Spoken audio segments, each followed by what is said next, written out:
And so the newest part of my polyamorous journey is meeting my new sir. He has been exceptional. He's a little demanding. I'm not gonna hide to you.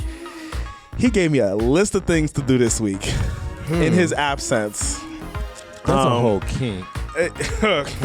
Would you like to hear the list? I want to hear it. Hell yeah. Okay. What's on the list? All right. So what you got to do, honey?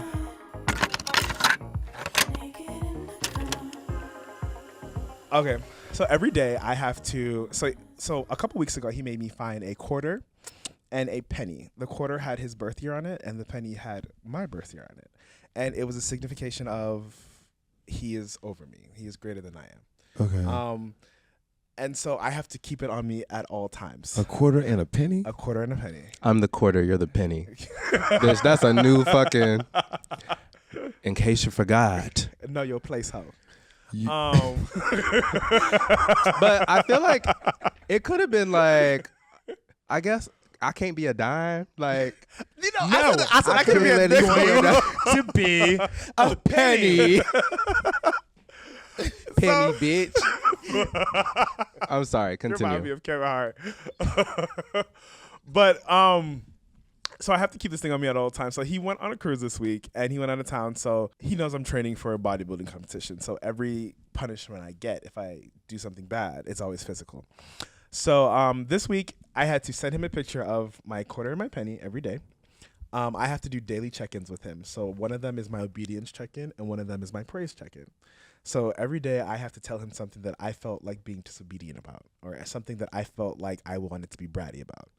And then there's the daddy praise. Every day I have to tell him something that I want to be praised for. So like if I think I did a good job on something, it gives him the preference of where to know on what I want to be praised on. Yeah. Okay. And then what to tell you, like, good job. Exactly. When it's like good boy, good job. Then after that, I had to do a appreciation for my husband every day this week. So every day on that list, I had to do something for my husband and then report it to my sir on what I did.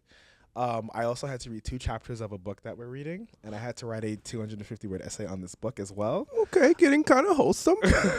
And then I have to send an outfit check every day. I had to send him a gym pic every day, and I had to do a check-in when I got to the gym, when I left the gym. Then he also gave me a physical demand workout of 45 minutes of cardio 3 times a week, and to write about a paragraph on my mindset where I was doing this thing. This is not a list. This is honestly going to make you a better person. This is a goddamn scroll. Right. Where do I sign up? So he's a damn good sir, man. Like he's really great. Like I've talked to some other boys, and like they're like, your sir does all of that. They're like, all my sir does is fuck me, and that's it. Like my sir is very like holistic with his training, with his methods, and it's been super exciting. That's amazing. Yes. I gotta tell you, you know, I think a lot of people watching this might feel the same as I do. A lot of the terminology, it makes me a little uncomfortable, you know, like I don't even like the term master bedroom. You know, so you being, and I saw you posted about this on Instagram, something about like uncomfortable kinks or fetishes for black men. Do you ever feel any of that? Discomfort? I have. So there's a guy that I played with, and massa came out his mouth. Bruh. And I was like, and we had to talk about it afterwards. And I was just like, but you're from Jamaica. You're from Jamaica. Yes. Okay. Is he Southern? You said in Atlanta. He was very no. My sir is the current one is Atlanta. Sir's black as fuck. Okay. Love it. Okay. I know that's right. Y'all. Very, very black. He's so fine. Jesus. Oof. But one of the guys that I played with locally, he here in DC a word area. slipped out of his mouth, and so we a little higher than Mason-Dixon line for all that. What's going on? A word slipped out of his mouth, and I was just like, we talked about it, and you know, he told me he was into race play, and I was just like, ugh. I am not into that. Not kink shaming. If it's your thing, it's your thing. It's not for me. It's not for me either. It's not for me. But going into to talk about some of those uncomfortable kinks, there are some that I am not the most comfortable with, because I don't understand the mindset. For a white man to look at me and want to say that, I have to question why you want to do that. But then the word, the N-word was brought up. Will black people say that to black people when they're having sex? I'm like, that's totally different. It is not the same. I would have had to leave. You're so far behind on where you need to be that I gotta go. Like, I'm stressed out. I'm like, now you don't stress me out. I gotta go. So, I think that's the only thing I think I'm uncomfortable with, especially when it comes to, I'm very diverse in who I have sex with. So I don't preference one or the other. Like, I'm going to preference a thicker body. Like, body type, I like big guys. But Asian, white, and you're not, and it's sir in a sexual, not like the relationship that I'm building with with Sir in Atlanta is, so it's very... The biggest thing to understand about dom and sub relationship is that the sub is always in control. The sub controls everything. Yeah. The dom can only exert the power that the sub allows him to have in a meaningful relationship and in one that is mutual. Okay. So like, if I want to be flogged, or if I want to be whipped, or if I want to be, corrected in a certain way, he has to I have to let him know that I'm okay with this. Once again, this is like this communicational. Yes. So these are all conversations that you have in the beginning. Like, hey, these are my limits. These are things that I'm okay with, and he knows where he can go. Boundaries. Left to right. Yeah. So he's not gonna come in one day and just smack me across his face and be like, "Bitch, I told you you couldn't do A, B, and C." Like, bitch, I didn't tell you to hit me like that. Exactly. I specifically told you not to hit me like that. I told you. I know that's wrong. He's not gonna do those type of things. So, I tell him what I'm comfortable with, and then he moves in that foreground of what I'm comfortable with. So everything is very mutual with him. It's like, so I told one person, about the situation. She was just like, so you just let somebody just tell you what to do, A, B, and C? I'm like, I want him to do this though. It's something that I find pleasure, because I'm a service. When it comes to sexual gratification, I like to please. I'm a big pleaser. Yeah. When I know you're happy, it makes me happy. So, making Sir happy makes me happy. But that's a sexual thing for me. Yeah. That's a great sex drive. We never asked you this. Not that it's important. How old are you? I am 29. Go ahead. 29. You see hey, that? Baby. Look at God. Hey, baby. Isn't he good? One more year of baby, and then it's next month, July 12th. You're Cancer. Yes, I am. Do you like to cry? I do like a good cry. I'm not gonna hold you. Crying's good. I do. Sometimes you just gotta let that shit out. Yeah. I have to know, do people find you intimidating? Yes. I have resting bitch face like nobody's business. Can you give me your best resting bitch face to that camera? That's pretty resting. Yeah, that's resting. Trey, now your turn. Oh, you were already doing it. Oh.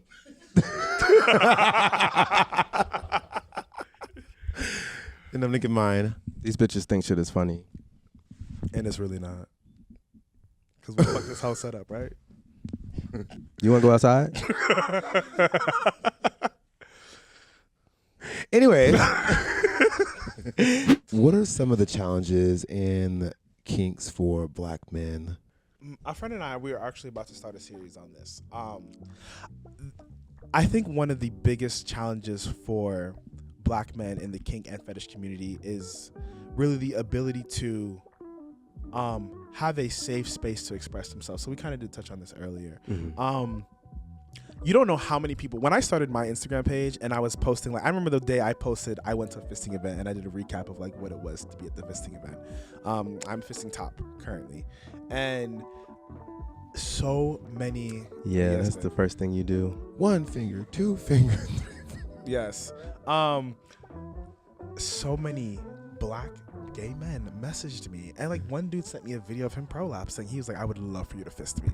And I was just like, oh, I met him in Atlanta. We talked, we were friends, and like I didn't realize he was into this. And he's like, I'm like, why didn't you tell me? He's just like, he said like a lot of people judge him, especially in the black community, for being into that. And there's a lot of fetishes that people have told me, like, when they express it to, you know, our community, it's like, girl, you into that? We love to kiki on the girls for their kinks. Like, Yeah. you But do you that, want, you know, girl? you want to do it. But secretly, they You know all you at wanna home, try they it. want to do it. You want to get. And I think that is one of the biggest challenges for the Black community, is just being accepting of people's sexual interests amongst each other. Without labeling them or demonizing them into a way that they feel ashamed of who they are. Because other people do it, it's like, oh, bro, you like that? Oh, I love that too. Let's do it. And, you know, you go to a brunch with the girls, and I'm like, girl, you be doing that? Like, you be letting niggas piss on you, girl? Like, she be at home letting other people do it to her. These are literally all the things that me and my friends used to joke about. Like, girl, that's why you be getting fisted as an insult. As an insult. They're over there having the time of their lives. Literally, the time of their lives. And you're what? Not. A hater. Yeah, a hater. Jealous? Yes. I want Scared? people to do everything they want to do. And You have feel wholesome for it. Give me a minute. You know what? I was also thinking, I'm like, as soon as he said prolapse, I was like, this can't be the same YouTube that the kids are watching Caillou on. I said, God forbid if I had a child and he's singing Caillou next to, you know, he hears prolapse. I'm like, honey, the internet's broken. The internet's not working, right? I don't even know who owns YouTube. Whoever the Google guy is, I'm suing. Emotional distress for my child. So what are some of y'all's favorite fetishes? Oh, that's such a great question. I don't want to put it on here. That's such See, a that's great that thing you question. talk about. I just love a good old made bed, pillows, sheets. It's giving Sunday morning. I like the blinds to be closed tight as possible. Like Lights off. lights off. Holding your breath. Oh no, I'm music. into I'm holding my breath. Ooh. No, I'm just kidding. holding sounds my painful. breath. What are these? What is this? Trying to- Tic-tac-toe, bitch. What are you talking about? I like that near-death experience. I like a made bed, and holding my breath. Those are my kinks. Yeah. He sound like he finna get his prostate checked. Like, this don't sound good at Right? all. What am I into? I love a good outdoors moment. Okay. I love. That's safe. Yeah. You took the safe one, you fick. I mean, I was gonna get into the rest. Okay. That's for the Patreon. I'm trying to resolve this like idea that Let's get into attaches sex to deviance. Okay. Because I feel like a lot of my kinks revolve around like them being ways that I'm allowed to act out, right? I love the idea of sex being something that you're not supposed to. I Like love that. That makes it more hot. Like, oh, you're not supposed to be outside doing So it you don't on have the a roof. problem being an exhibitionist then, do you? I love doing it with the my shades up. Uh-huh. If you want a show, get a show. Period. Ho. I do that. My husband always be trying to close the blinds. I'm like, I pay rent in this bitch. I don't give a fuck. They gonna see me fucking. It is what it is. Yeah. But there's Yeah. something in me that want to act up. You can get snatched up. Like, I don't know. I love that. I Yeah. really do. So that's there's a kink that there's a sexual fantasy I have in my head. My husband, he drives a 1500 Dodge Ram, and Dodge Ram. Dodge Ram. it's a big boy truck, and I have always wanted to get fucked in the tailgate of this truck. Yeah. Yeah. I told him, I was like, I just want to go out into the country and I just want to get in the tailgate, hold the top of the truck, and just get railed. And just broke back mountain. Oh, literally. Back Mountain. Like Dodge with Ram my cowboy edition. hat on, like I just want to do it. And we have never done it. We need to plan a weekend trip because that is something I want to check off my list. Yeah. That's a fantasy of mine. So we can leave it. We can table it there on today. I like cum. We all do, baby. That's it. We're both veterans, and actually, we can just briefly talk about that. That was one of my first sexual experiences because I joined the military when I was very young. I went to. Were you in the Army? I was in the Army, yeah. I was fucking around with those Marines, and I ended up at an orgy by accident. Oh, Yes. At We like got some 8 audience How members was this here by tonight, y'all, in accident? the Army. Well, first The of all, Marines. I was one of those. Let's get into it. I want to hear the story. I was like in San Diego, and I was like one of those naive like girlies that just. No, I was can one go. of those naive girlies that. Just kidding. I'm sorry. Continue, I went please, with my please do. friends to this party. It was at Camp Pendleton, and I didn't know there was going to be other gay people there. I didn't know how gay people really work at the time. I remember I was only like 19, and I ended up hooking up with this guy in like one of the rooms that was dark, and I got cum in my eye. Oh. Yeah, and I remember How running. far away were you when he came in your eye? Where was I? Were you like close? I think I was close. Okay. I think there was another person there too. I blocked out that other person because I was like, So you don't even really know how it got there. It was, I don't it was a know dark what room, the huh? fuck I was Or if doing. it was calm. It was a dark room. It was calm. Uh-uh. It was calm. I trust me. And then I ran out the room. I remember being like, not like ran out, but I was like, let me just excuse myself. And I went outside and I was like, the first person I saw was this really hot Marine. I mean, he hadn't been into the party yet. And I was like, I think I got cum in my eye. I was like, I think I got cum in my eye. And he was like holding my head and blowing in it. And I was like, no, I still feel it. And all I could think about is there's like little babies swimming around my your eye. Yeah. And I was That's like, exactly what I was doing, trying to find an egg. and that's when I was like, I think it's time for me to go. After that last 99 apples, I was like, it's time for me to get the Ford Focus up out of here, bitch. Ooh, how long did it take your eye to go back to normal? It felt like it took, like, I had to sleep. And I woke up, it was like a little crusty. It took me a week because when I did it, I nutted in my husband's eye. And then literally the next day, I think that malicious bitch nutted right back in my eye. Literally the next day, That's our soundbite, honey. We don't need to do soundbite. He did it right back in my eye. But it was literally on accident. Like he shot and it just got in my eye. And so I remember I went to the doctor. And that's one thing about me, man. If I contract or get anything or anything happens, like I'm very open with my doctor. You know, some people go to the doctor and just like, well, you know, I walked up to the doctor. I said, look, that man nutted in my eye yesterday. How do I have pink eye? I thought you could get pink eye from having semen It could in be your really eye. bad, irritating. It's just, Yeah. she was like, Especially no, if you wear will not- contacts. She's like, you will not get you will not get pink eye from having semen in your eye. What would you do if she turned over and like, actually, you're pregnant? I'm like, bitch, this finna be a miracle. Somebody gonna pay me to have this baby. Okay? Actually, Yes, run me my check. actually, mama, you're pregnant. Wait, all right. Here's the next question. It's Pride. We're here in DC. What does Pride mean to you? And Pride means a lot to everybody, but you have so much intersectionalities in your life and the things you do, from where you are, your background, what you do for work. What does Pride mean for you? Coming from a Caribbean family who being as that y'all did that in unison. How that mic came down. Oh, okay. How my culture is not accepting of homosexuals. So growing up in a Jamaican household and growing up in a Seventh-day Adventist culture of church where they were not accepting of homosexuals either, I felt like it's one thing to be like, oh, okay, you know, Caribbean parents aren't going to accept you for being gay, but it's like, damn, the pastor finna condemn me too. You know, all my church brothers and brothers and sisters are just going to be like, well, you're bad. My husband that passed did a lot for me. Yeah. He is a very special person in my life, and not having him was the reason I got out of the military. I mentally couldn't take it.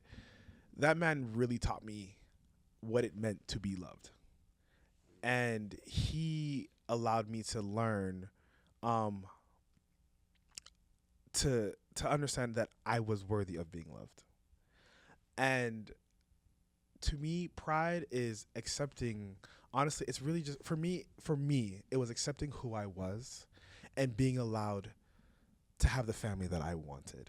Yeah. And being able to build that family and to understand that who you are is enough, not just for everybody, but for you, for the people who it means. Do you guys know Karama Brown? Yeah. Yes. I read his autobiography, and one of the things that he touched on was allowing people in. A lot of, gays, we have this big coming out story. It's very much about, oh, well, the world needs to understand that I'm gay. And he's like, straight people don't do this. Straight people just exist. Yeah. And there's a sense of pride in coming out. Right. I get that. But one of the things he talked about was just letting people in. And when I met Ed before he passed, and the time I spent with him, he taught me that you don't have to accept the bad things that your family does to you just to feel loved. Right. And I thought, Black culture teaches us, blood is thicker than water. Yeah. But fuck that shit, man. I do not believe in that. I believe in being around people who want to be around you. Now, I'm very God-fearing. Don't get me wrong. Like, I will honor your father and your mother that your days may be long on this earth. Yes. Yeah. I will always respect my parents and my family members. But I finally got to a place where I learned that I don't have to accept what you put me through. Yeah. If you're not going to be mutually respectful to me, we don't have to communicate. So pride to me was understanding how to authentically, holistically, and unapologetically being myself for what I wanted and allowing the people that wanted to love me to be in my life. That's beautiful. That is really beautiful. And Oprah said this best too. You don't have to love. You can love someone and not want them in your life. They can be far away, 100%, and that be the best place for them. Honestly, right? Mm-hmm. Yeah, I think that's beautiful. I think, maybe Mr. Dominus has a strong cutoff game. I have not, and this is something I haven't even told the public. I have not seen my mother in 7 years. Oh.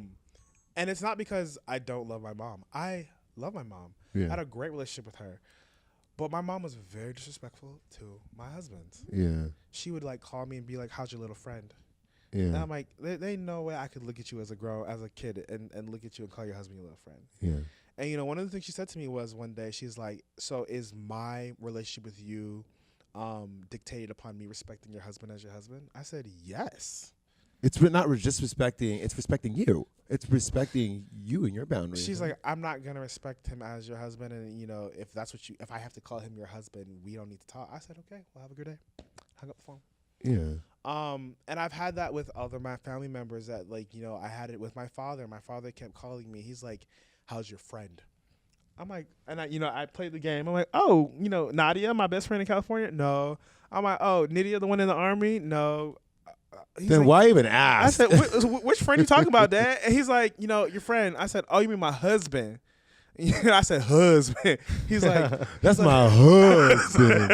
That's what I said to him. I said, "You mean my husband?" He's like, I'm not gonna say that. I said, "Then if you don't want to say husband, that's fine. You can say his name. His name is Haskell.